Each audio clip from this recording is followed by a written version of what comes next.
Hello guys, in this video tutorial we are going to learn about how you can connect ChatGPT to Canva. So let's start with the video, and at the end if you like this video hit the like button, subscribe my channel and don't forget comments below. So let me start with the video.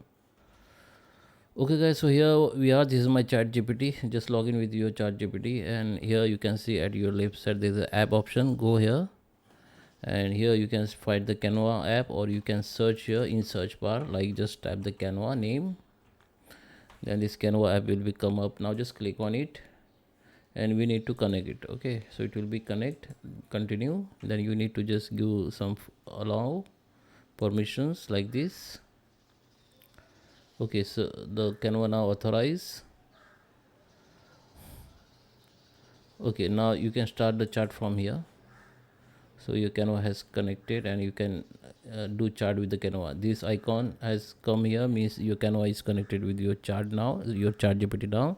Now you can give any prompt to Canva to generate design or whatever you want. Okay, and another thing, once you start new chart without normal chart like this. Okay, so here from here if you want to connect with the Canva, you need to just type the Canva.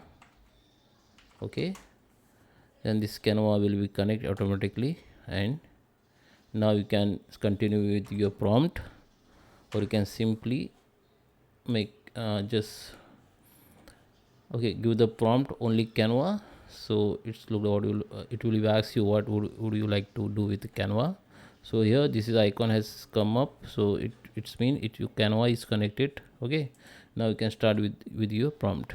Okay, and if you want to disconnect your Canva, go again in app, search for Canva, and here you can see this is gear icon or setting.